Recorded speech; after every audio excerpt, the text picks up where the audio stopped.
Why do many dentists avoid doing veneers? Now, this is the honest reason. Okay. Now, some dentists, they will say, I'm too conservative. And that may be true. I don't treat all cases. Believe it or not, some dentists avoid doing veneers because they're not completely confident in doing them.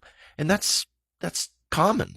There's plenty of procedures that patients want that I don't provide. I let another general dentist who's done extra courses and has more experience in doing certain things. And many dentists feel the same way about veneers. I mean, let's face it, veneers feel like high stakes. You're not fixing a molar in the back that nobody sees. You're actually changing someone's smile.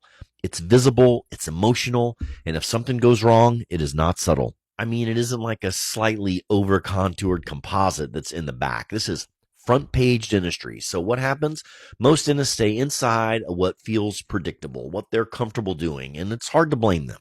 They do restorative work that they're comfortable with, and they refer cosmetic cases. Yes, they refer out cosmetic cases. How do I know that? Because I get referrals from other general dentists, and I do cosmetic work on their patients. The real kicker is when some dentists actually say, well, my patients aren't really asking for veneers. Like they're not really interested in that cosmetic stuff. Now, in some cases, that's true, but in a lot of cases, it's a little bit of denial. How do I know? Because patients show up in my office and I do veneer cases for them, and then they go back and see their dentist for their cleanings. But it's okay because if you're not very comfortable doing veneers, it is something that you're going to want to learn and invest some time in. There's a lot of uncertainty in it. Uncertainty about case selection, uncertainty about occlusion, uncertainty about how conservative the prep should be or not be. Should you break the contact or not? And the one nobody likes admitting is uncertainty about how the case is going to turn out. How can you predict the outcome?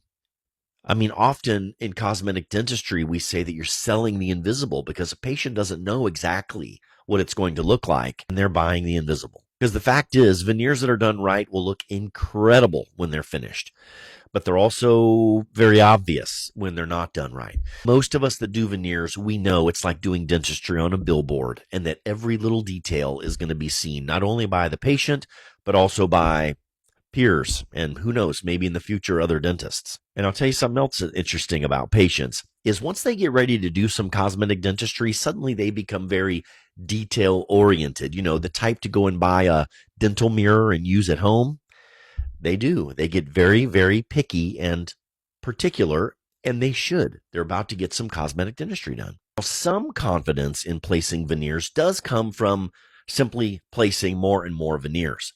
But oftentimes you end up finding that you don't know what you don't know. And even though you'll get better at it, you could be great at it if you take just a little bit of time, maybe a little bit of money, and invest in learning how to do them well. Understanding why a case works, why a case fails, when you shouldn't do it at all. Believe me, I've said no to some patients because they wanted to do something that could not be predictably done over time. So that's why my no prep veneer course or minimal prep veneer course, I spend a lot of time teaching judgment and decision making. It's funny, on my videos, sometimes people will comment, any dentist is a cosmetic dentist, because I have like cosmetic dentist put on my scrubs. And what I always say to them is the same thing, that yes, any dentist can be a cosmetic dentist, but when your front tooth breaks or your daughter's front tooth breaks from a cheerleading accident or something, I promise you, not any dentist will do. Now, having said that, implementing and integrating veneers into your practice is very doable. You have to invest in yourself, time and money, like I said before,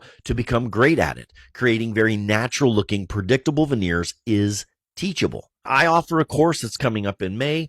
There are other great cosmetic dentists that also offer courses. Some of them I've taken courses. I had to learn from somebody. So if you're interested in offering no prep or minimal prep veneers confidently and responsibly, then comment no prep or check the link in my bio, in my link tree. Smile Doc out.